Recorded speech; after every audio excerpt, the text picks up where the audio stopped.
Hi, my name is Isobel. I'm an Aviation Security Analyst with Osprey Flight Solutions, and I'll be delivering this week's update. This week, the Osprey system has registered a total of 5,871 incidents, and since last Thursday, the analyst team has published 44 alerts, of which 15 were critical. We're continuing to monitor the Russia-Ukraine situation, including the associated airspace closures that have occurred over the past week. Both Ukraine and neighbouring Moldova have closed their airspace, whilst Russia and Belarus have imposed partial closures of their airspace.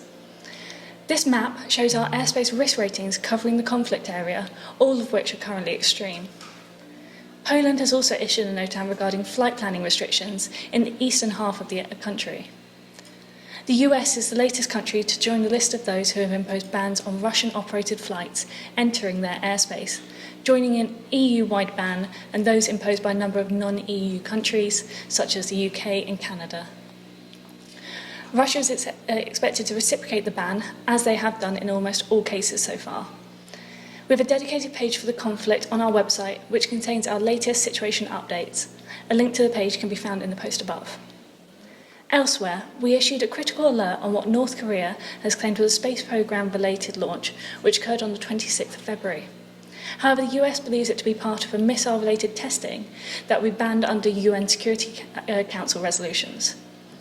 Also, we will soon be issuing an alert on a reported failed space launch conducted by Iran between 24th and the 27th of February.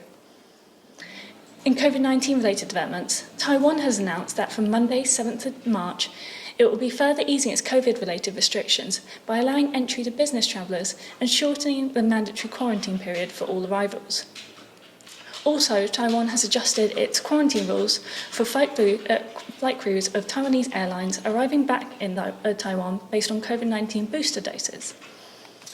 Meanwhile, today, Germany has removed all current countries and territories from its list of high-risk areas. This will make it easier for travellers from more than 60 locations to enter Germany.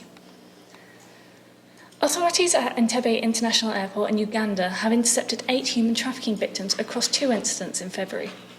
In both incidents, the victims have been targeted by unlicensed labour export companies who had promised them work in the Middle East.